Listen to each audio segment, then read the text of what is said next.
It is 5 o'clock in the afternoon on February 28, 2013. An Italian Army helicopter is moving the first pope to resign from his position in more than 700 years out of the Vatican. The bells of the churches in Rome are resounding. It is an extraordinary event in the Catholic Church, which is even more surprising because of who the pontiff is. A theologian dedicated to maintaining the tradition of an institution with more than 20 centuries of history.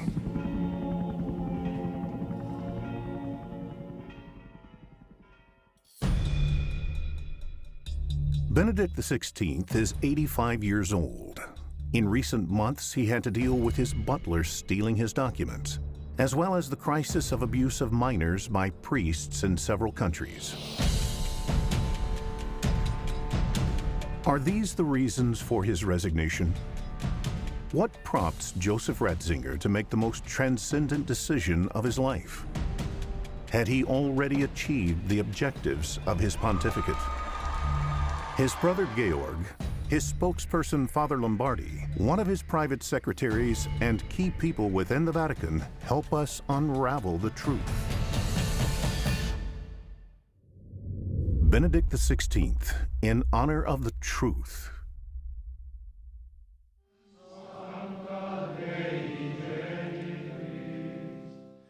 Ad conditionem certam perveni, vires meas, in gravescente etate, non iam aptas esse ad monus Petrinum eque administrandum. On February 11th, 2013, these words calmly spoken by Benedict XVI shake the foundations of the Catholic Church. The resignation of a pope, when no other pope has resigned for 600 years, is, in terms of the theology of the Church, a revolution. After his public announcement, he silently leaves the meeting with the cardinals as if nothing has happened. 2 days later, he confirms his resignation once again in public during a weekly general audience. Cari fratelli e sorelle, come sapete, ho deciso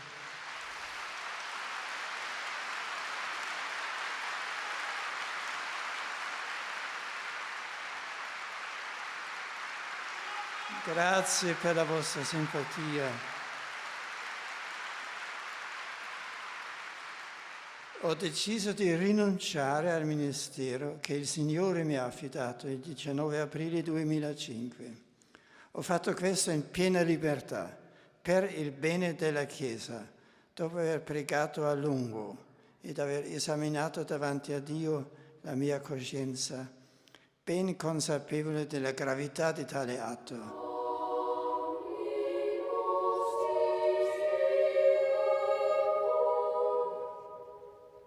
With these words, he ends a story that had begun 8 years earlier in the Sistine Chapel.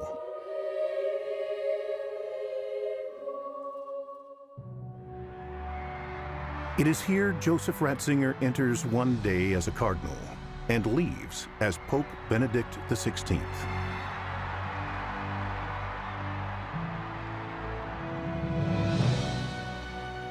Dopo il grande Papa Giovanni Paolo II, i signori cardinali hanno eletto me, un semplice, umile lavoratore nella vigna del Signore.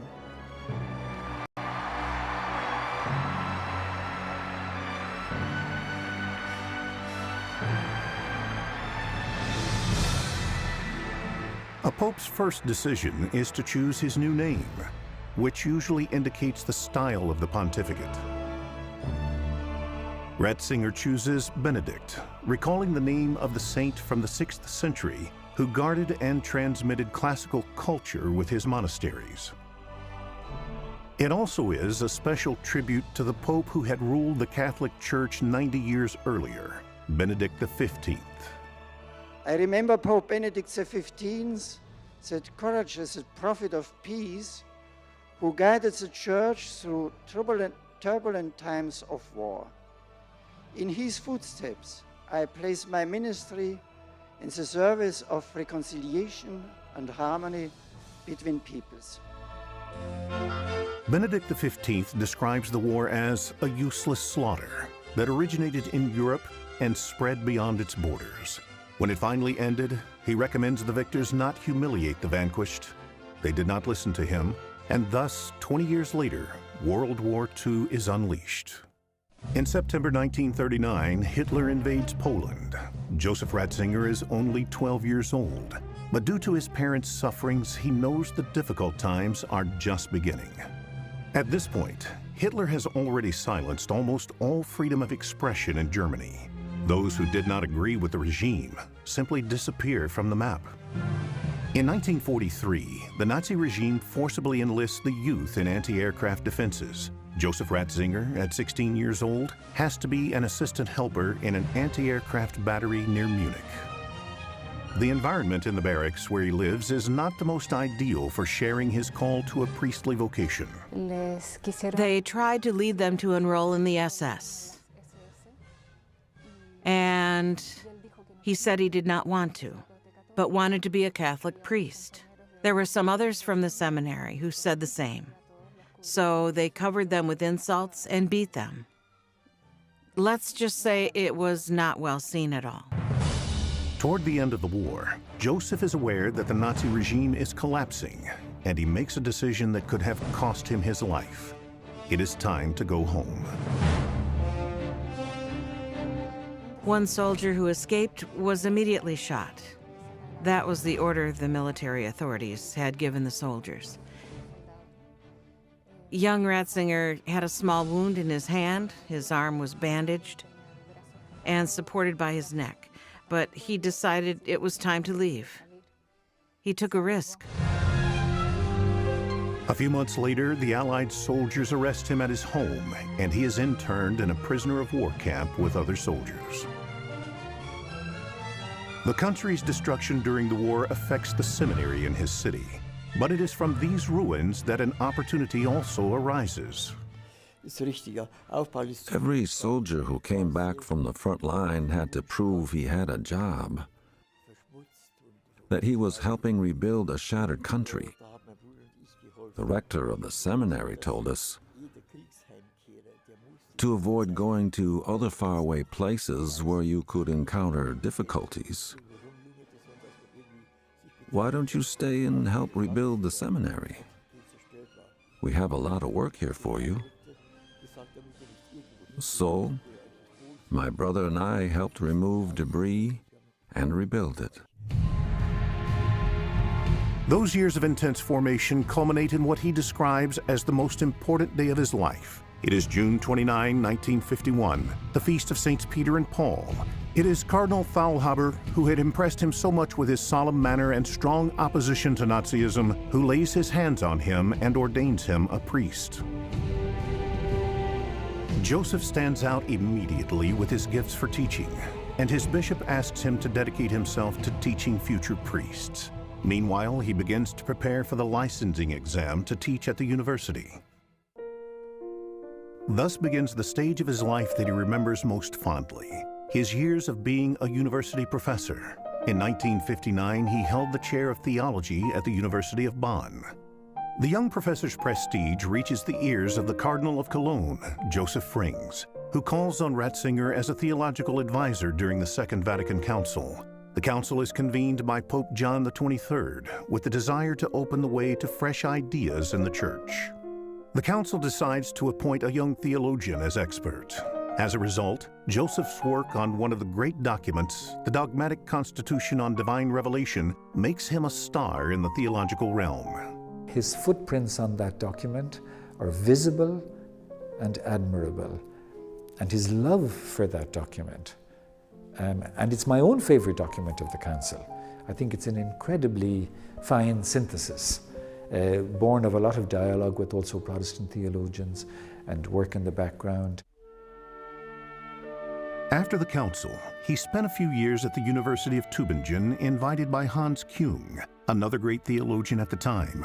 The student protests in 1968 and his disagreements with Küng, with whom he had distanced himself, lead him to make a change. He decides to move to the University of Regensburg in Bavaria, where his brother Georg runs the famous youth choir in the cathedral. In that environment, he meets then-student Stefan Horn, who will be his personal assistant for 5 years. There's one thing that Horn cannot forget about his teacher. La sua semplicità di uomo. Simplicity, that of a Christian man. He was a person you could always trust, without the feeling that he was superior. He always gave us a great freedom. Having reached full intellectual maturity, he focuses his time at the university. It is then that Paul VI asks a great sacrifice of him, to renounce his academic career to become Archbishop of Munich. It is a difficult request because he is convinced that he is more talented as a teacher than as a bishop, but he accepts. At the beginning, we felt the logical sadness. It was not something where you would leap for joy, but the opposite. We also knew that our life as brothers would never be the same, since there would be a separation. In those years, philosopher Joseph Pieper advises him to write to a young Polish bishop who is a hero of the peaceful resistance to Nazism and communism. This bishop is a certain Karol Wojtyla. Ratzinger sends his book, Introduction to Christianity, to Krakow. He completed it during his time in Tübingen. Karol Wojtyla then quotes him during the spiritual exercises he delivered to Paul VI and the Roman Curia during Lent of 76. The two continue to exchange books as they assume greater responsibilities, such as cardinals in Munich and Krakow. However, the first time they meet does not come about until the conclave following the death of Paul VI in August of 1978. The impression the Polish cardinal leaves on Ratzinger is immediate. Soprattutto vedendolo pregare ho visto, non solo capito, ma visto che è un uomo di Dio. E questa era l'impressione fondamentale, che realmente è un uomo che vive con Dio, anzi in Dio. E poi mi ha impressionato la cordialità senza pregiudizi con la quale si è incontrato con me. The result of that conclave, where Wojtyla and Ratzinger meet for the first time, is the election of the Patriarch of Venice, Albino Luciani, or Pope John Paul I. His sudden death 33 days after being elected shocks not only the world, but also the cardinals who returned to the Sistine Chapel to choose a new successor of Peter. This time, it took 8 votes. Habemus Papam.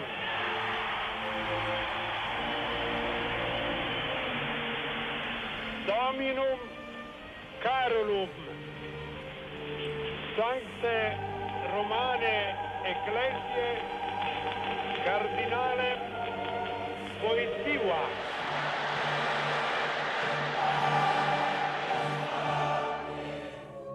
John Paul II came from Poland. He was 58 years old, a philosopher, and an athlete. He was the ideal pope to undertake new evangelization on a global scale through his continuous trips. The new pope called the Archbishop of Munich to ask Joseph to be by his side as prefect of the Congregation for the Doctrine of the Faith. Ratzinger only asked him one thing: to allow him to continue publishing books. John Paul II not only agreed, but also encouraged him to continue his personal theological research. Thus, from John Paul II's and Ratzinger's collaboration arose encyclicals such as the Veritatis Splendor on morality and the Fides et Ratio on the complementarity between faith and reason. The Polish pontiff appreciates Ratzinger's ability to confront with determination theological dissent. He does so in particular with a document that recovers the acceptable points of a trend of thought in liberation theology while clearly opposing a Marxist conception at its basis. In spite of efforts to mediate matters, he has difficulty shaking off the qualification critics gave him as a Panzer Cardinal, or as one who is too rigid. He held the role of prefect of the Congregation for the Doctrine of the Faith, which society considers to be the custodian of orthodoxy. Therefore, it's a task that has always been seen as a job of censorship, a task of disciplinary control, rather than one of freedom of thought. In those years, he also takes on a great mission for the future, the update of the Catechism of the Catholic Church. It is an essential document which explains the never-changing church doctrine in a modern way for the unity of the church. It is a huge undertaking, but one the prefect assumes with tenacity and energy.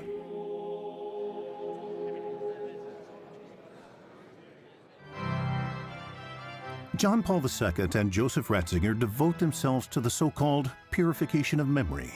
Essentially, they ask for forgiveness for the past mistakes made by members of the Catholic Church. In 1984, they reversed the opposition to Galileo Galilei, 340 years after an erroneous conviction.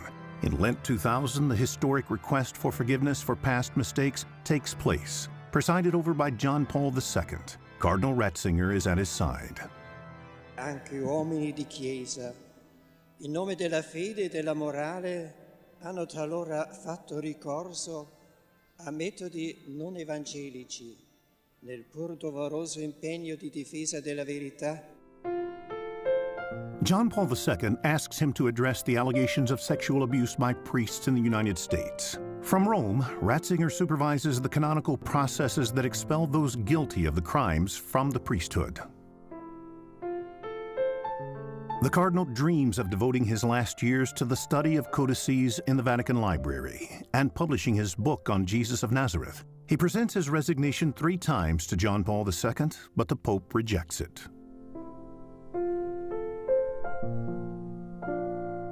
Cardinal Schönborn, a disciple and good friend of Ratzinger, witnesses one of these resignations when the then prefect for the doctrine of the faith is recovering from a stroke, which he suffers in 1991.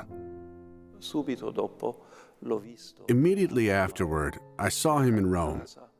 He was at home, and he said, "Now the Pope has to let me go, because I am sick, and I cannot continue." I said to him, "Your Eminence, we pray that the Pope, St. John Paul II, won't let you go." Ratzinger's sister Maria, with whom he was very close, died a month later, also due to a stroke, which was fatal in her case. Cardinal Schönborn reminded Ratzinger of this coincidence after his being elected Pope. The day after the conclave, when he entered Santa Marta for breakfast, dressed in white, our dear professor, our friend in white, he greeted us one by one, and I said, "Holy Father, yesterday during your election, I thought about your sister Mary a great deal, and I asked myself if she had told the Lord, 'Take my life and leave my brother.' He answered me saying, 'I think so.'" As the Dean of the College of Cardinals, he assumes more and more responsibility in the final months and days of John Paul II's life. One of those crucial moments comes in March 2005 when Joseph Ratzinger prepares the meditations for the Way of the Cross at the Colosseum in Rome. The Pope joined in from his chapel in the Vatican while hugging a cross. In one of the meditations, Ratzinger apologizes for the sins Catholic priests have committed. How much filth there is in the Church and among those who, with their priesthood, should be completely devoted to Him. How much pride, how much self-sufficiency. John Paul II, exhausted, greets pilgrims from his window 3 days before dying.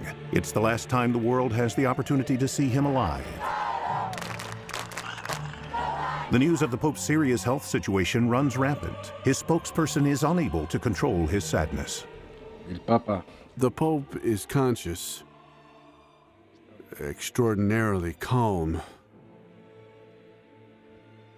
and has some difficulty in breathing. It's a new sight for me. Thousands of people flock to St. Peter's Square to be physically close to the Pope. On Saturday, April 2nd, during a group recitation of the Rosary in St. Peter's Square, the world receives the news of the death of John Paul II.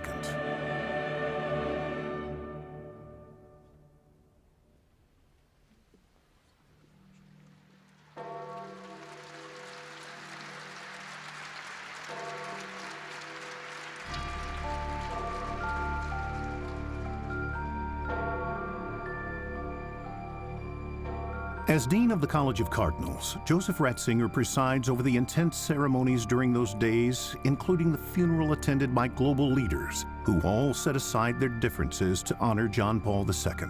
Amidst the events, a strong wind blows in St. Peter's Square, as if nature also wanted to say goodbye to the Pope. Possiamo essere sicuri che il nostro amato Papa sta adesso alla finestra della casa del Padre, ci vede e ci benedice. Sì.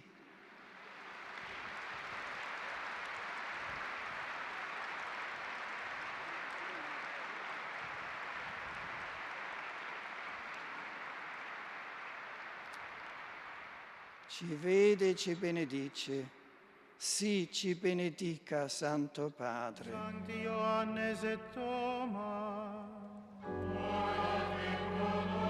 A few days later, 115 cardinals enter the Sistine Chapel to elect the next pope. Ratzinger considers himself too old and too weak to be a pope at 78.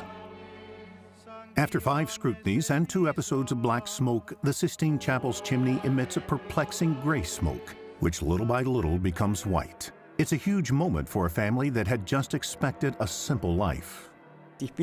I stopped answering the phone because it rang, and there were always journalists asking the same question 1,000 times. But Mrs. Heidel answered, and suddenly realized that on the other side of the line was the Holy Father. When I spoke with him, I saw that there was no difference. Our fraternal relationship had not changed. He was simply my brother, and we continued talking as we always had. The first visit he makes as Pope is not to the pontifical apartment, but to see his collaborators at the Congregation of the Doctrine of the Faith, where he had worked for 23 years. They welcome him with a roaring applause and surprise him with a cake.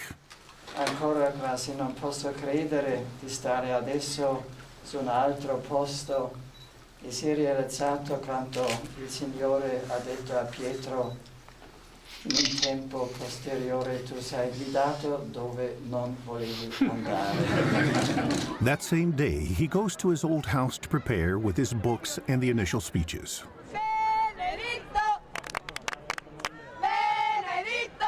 There, he says goodbye to his neighbors, who are almost all cardinals, and then goes to greet hundreds of Romans who are waiting to see him up close.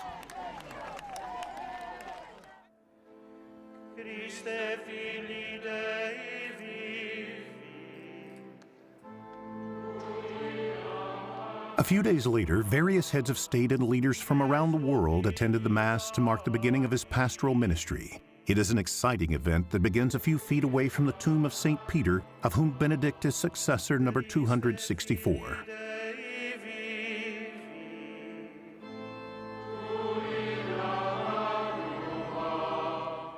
Il mio vero programma di governo è quello di non fare la mia volontà, di non perseguire le mie idee, ma di mettermi in ascolto con tutta quanta la Chiesa della parola e della volontà del Signore.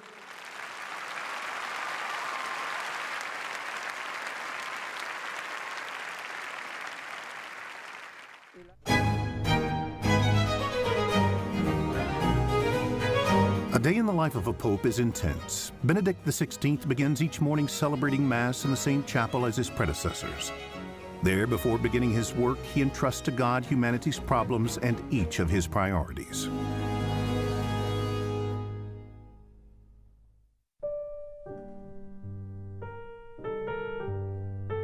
Few people have had the opportunity to receive direct information like he had. Every day he met with heads of state, bishops, and other visitors from all over who shared information about important world issues and those that are lesser known. They were memorable moments and visits that highlight humanity.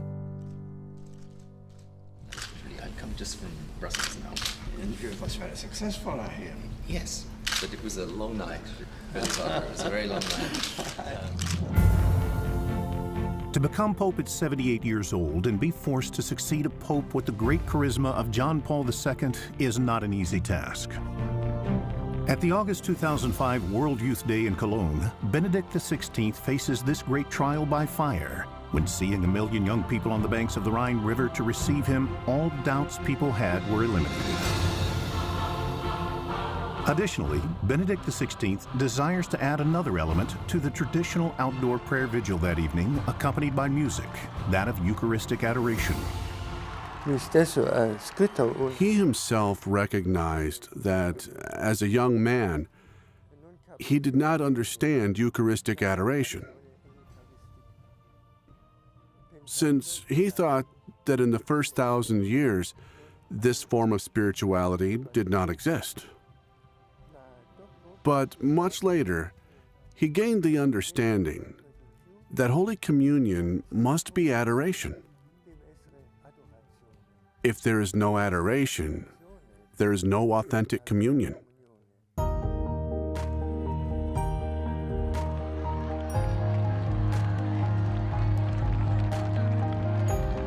Years later, at World Youth Day in Madrid 2011, an extraordinary event takes place.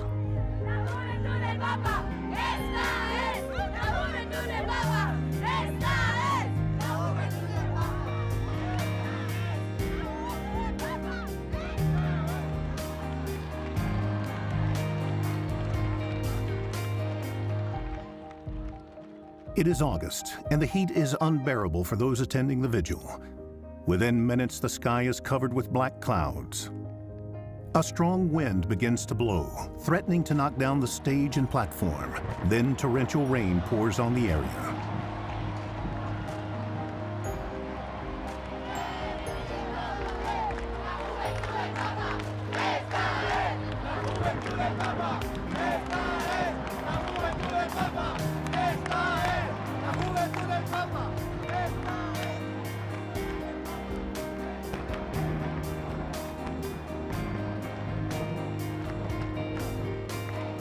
Under these circumstances, with the increasing risk that the illuminated towers could be demolished, Benedict XVI emphasizes what is most important. He cuts his speech short, but he does not quit worshiping. With the impressive monstrance from the Cathedral of Toledo in view, he got on his knees to pray. More than 1 million young people imitate him in a magical moment of silence and meditation as the storm subsides. They are wet to the bone, stained with mud, but full of joy and inner peace.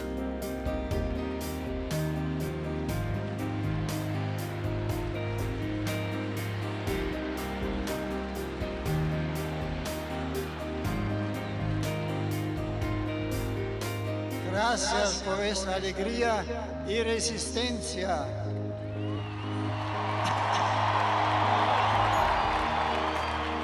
Vuestra fuerza es mayor que la lluvia. Gracias.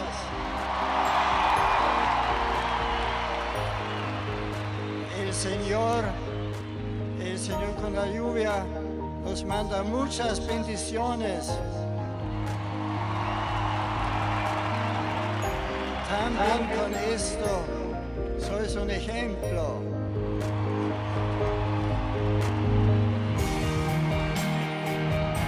Gracias.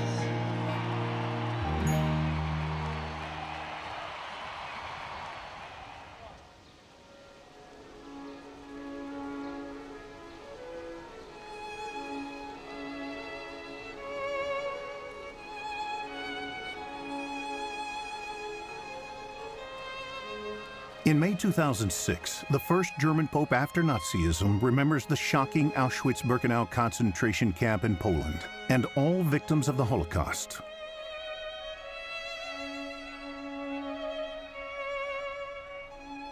Benedict XVI walks through the gates alone. Over his head is the monstrous lie posted by the Nazis for those who arrived as prisoners to this place of death. Work makes you free. It is also the antithesis of a phrase from the Gospel. The truth will set you free.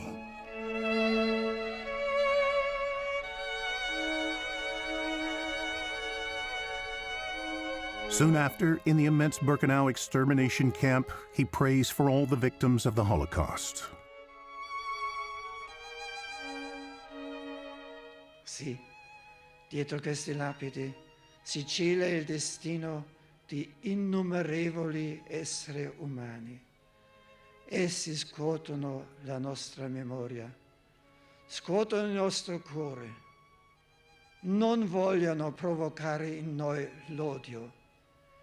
Ci dimostra anzi quanto sia terribile l'opera dell'odio.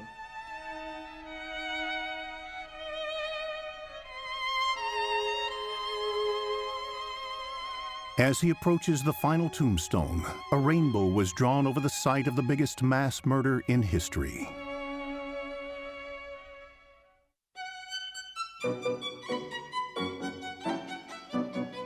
Some of Pope Francis's most innovative proposals are already being anticipated by Benedict XVI. The encyclical Caritas in Veritate concerns respecting the most disadvantaged and the need for special attention to the environment.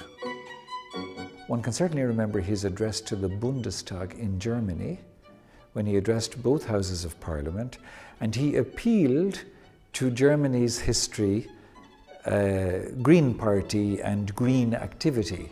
And he said, you have an ecology of the earth, an ecology that respects the natural growth and progress of everything that is created. And he suggested also that there should be an ecology of the human, which fits with that. One of Pope Benedict's great challenges is to reconquer religion's place in the public square. I cannot but voice my concern at the increasing marginalization of religion, particularly of Christianity, that is taking place in some quarters, even in nations which place a great emphasis on tolerance. Pope Benedict XVI's message is compelling. It is to simply reject those attempts to marginalize believers and to expel them from public life. At a meeting in Paris with various personalities from the world of culture, he recalls the enormous influence of monasteries for social progress. Defending the great contribution of Christianity to society is one of his most important efforts. In fact, he encourages a dialogue between Christianity and reason. Another key aspect of Ratzinger's pontificate is his goal for Christian unity, which he demonstrates with concrete facts. He went to Erfurt in 2011, went to the Augustinian convent where Luther had lived, where the Reformation began really, and he spoke warmly about Luther because Ratzinger always liked Luther. He didn't agree with everything that Luther said. In this effort to achieve unity, Benedict XVI continues John Paul II's invitation to study how to exercise the Pope's authority in ways that are acceptable to other Christians. So, little by little, people start to open up. Orthodox Church leaders make historical gestures and visit Rome. It is the first time for the Orthodox Archbishop from Athens. The Archbishop of Cyprus also visits, and the number 2 of the Russian Orthodox Church, which is the largest, but also the most hesitant to initiate dialogue with Rome.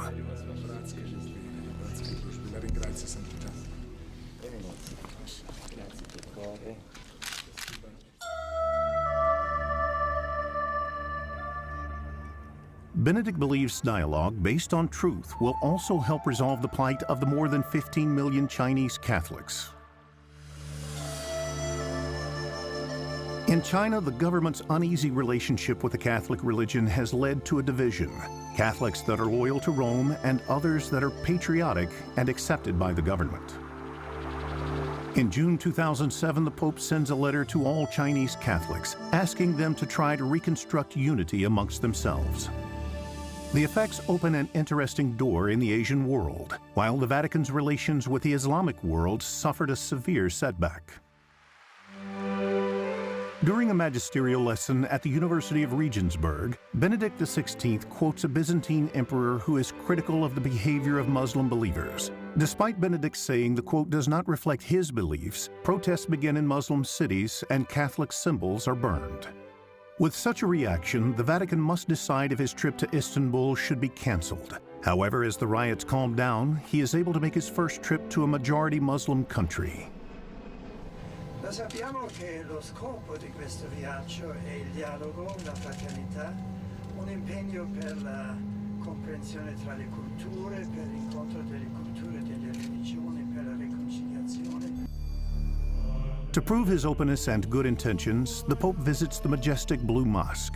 He entered barefoot and prayed to the merciful God, looking toward Mecca, next to the Grand Mufti. This gesture achieves what his speeches could not. He restores peace with Muslim believers. Soon after, he receives King Abdullah of Saudi Arabia, the custodian of the two holy mosques of Mecca and Medina, who is one of the leading authorities in the Muslim world. It is the first time that a Saudi king has come to visit a pope, a promising sign for the future. The Pope's concern for the Middle East is evident in the convocation of a special assembly of the Synod of Bishops to address the problem. It also regards finding new ways to improve development and evangelization in Africa. It is here that his visits to Angola, Cameroon, and Benin are organized, where he insists on the need to have dialogue with everyone.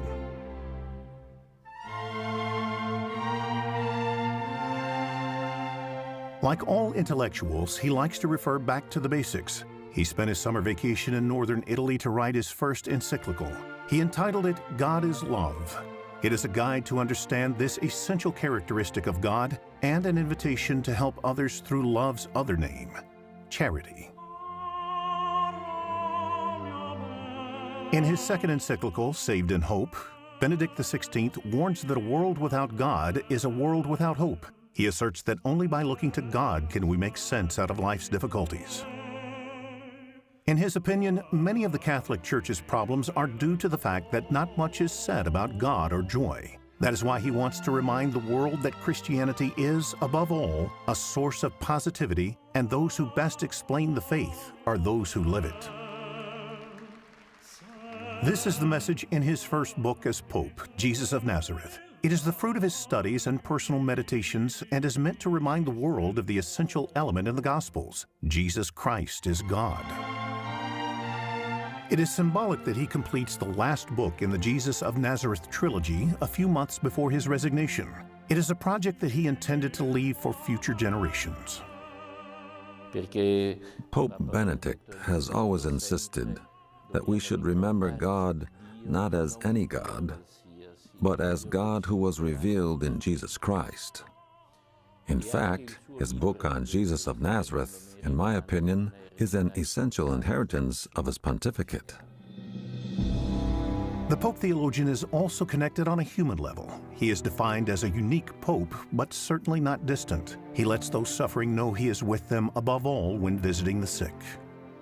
The Pope is also close to children. The patients at Bambino Gesù Hospital in Rome witness his affection when he enters the rooms, greets them, receives their gifts, and consoles the parents of the sick. He also goes to a soup kitchen at a church in Rome, where he is given a card to return whenever he wants. Additionally, he also visits the house where Mother Teresa's sisters care for the poor near the Vatican.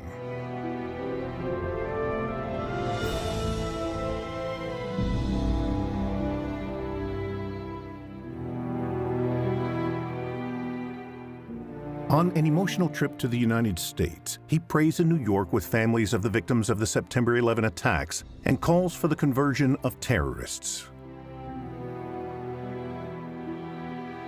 In one of the most powerful cities in the world, he also wants to have a special encounter with the sick.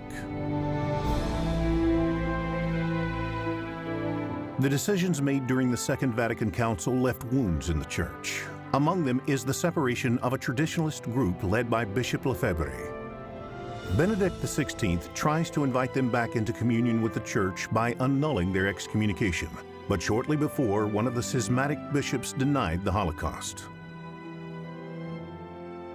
It was a difficult time for the Pope, but not the worst that he faces as St. Peter's successor. The child abuse scandal shakes the Church. To discover that some people took advantage of their religious authority to abuse the vulnerable is utterly disgusting. During a trip to Malta in April 2010, he wants to hug and, as he even said himself, cry with a group of abuse victims. It is a gesture he discreetly repeats on each trip. Even in the midst of this painful situation, Benedict XVI launches a call to discover the truth. He wants to do so without judging wrongs or pointing fingers at outside enemies. La più grande persecuzione della Chiesa non viene dai nemici fuori, ma nasce dal peccato nella Chiesa e che la Chiesa quindi ha profondo bisogno di reimparare la penitenza, di accettare la purificazione. Io sono convinto che I am convinced he leaves a legacy of having faced the sexual abuse problem with sincerity, humility, fullness, and seriousness. It was one of the most intense moments of crisis he experienced during his pontificate. il suo pontificato.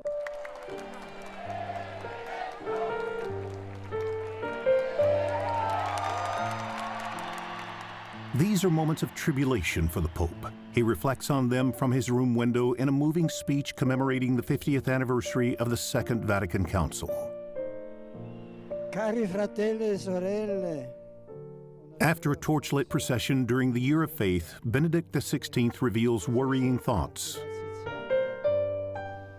abbiamo visto che nella rete di Pietro si trovano anche i pesci cattivi. Abbiamo visto che la fragilità umana è presente anche nella Chiesa, che la nave della Chiesa sta navigando anche con vento contrario, con tempeste che minacciano la nave, e qualche volta abbiamo pensato il Signore dorme e ci ha dimenticato. It is October 11, 2012, a few months before his resignation. The power of evil challenging the church is present, but there is always room for hope. Anche oggi in suo modo umile il Signore è presente e dà calore ai cuori, mostra vita, crea carismi di bontà e di carità che illuminano il mondo e sono per noi garanzia della bontà di Dio. Yet, in addition to the suffering he personally experiences by the abuse scandal, other problems begin to arise. First, stolen papers from his desk are published, which brings to light documents containing sensitive internal issues and economic data. Over and above the damage the church faced, Benedict experienced a personal disappointment when he discovers his own butler is collecting and releasing the reserved documents. It's a very difficult blow to the heart of a person over 80 years old who could not even trust his closest collaborators. Some thought this was the final straw that broke his patience. However, through it all was this man who accompanied him in his hardest moments, Georg Ganswein. Benedetto alla fine non si è dimesso a causa. Benedict did not resign because of the poor, ill-advised butler. Nor did he resign for the gossip about his apartment and the Vatileaks case circulating in Rome as a counterfeit currency that was being traded in the rest of the world as gold bullion. No trader, Black Crow, or journalist could have pushed him to make that decision. It was too small a scandal for something so profound. Benedict's spokesperson in the Holy See provides an important key to understand why a pope should resign, especially since it was the first time in 700 years. The pace of events, including the need to intervene urgently and decisively, to the number of problems and issues that come to the Pope's table in a globalized world like ours, also with the rhythm of present and increasingly urgent events which are told through this form of communication that has become normal in our society and is very dynamic and demanding. The world of communication has transformed the rhythm and way of managing institutions in the 21st century. Therefore, Lombardi wonders how Benedict would have governed the last few years had he not resigned when he did. He could not do almost anything expected of a pope. He could not travel, could not preside over public celebrations, hold long meetings, or make complex decisions. It is evident that he has done well. He has done the most reasonable thing before God and before men. They are physical limits, which one of his personal assistants for years confirms. Il medico lui ha detto The doctor told him that he could not travel to Brazil, where he was expected for World Youth Day. Benedict realized the doctor was serious and he couldn't participate. So he decided to resign beforehand.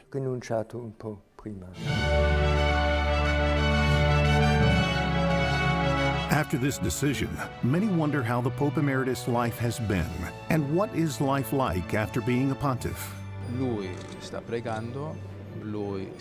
He prays and prepares for death, as he has said several times. He lives in peace with himself and above all with the Lord. He is calm and has not lost his sense of humor, but sees every day as a gift. He reads, studies, and walks to the Lord's Grotto in the Vatican Gardens at 7 o'clock in the afternoon. He eats at 7:30 p.m., watches the news on TV, and thus ends his quiet day. He has lived in full serenity in recent years at this residence inside the Vatican. It is a lesson and witness for the Catholic faithful to see a man of faith of Ratzinger's caliber, who retired with full intellectual abilities, remained silent after his resignation. It is a silence that conveys a very clear message: humility, respect, and loyalty to the Pope and to the Church.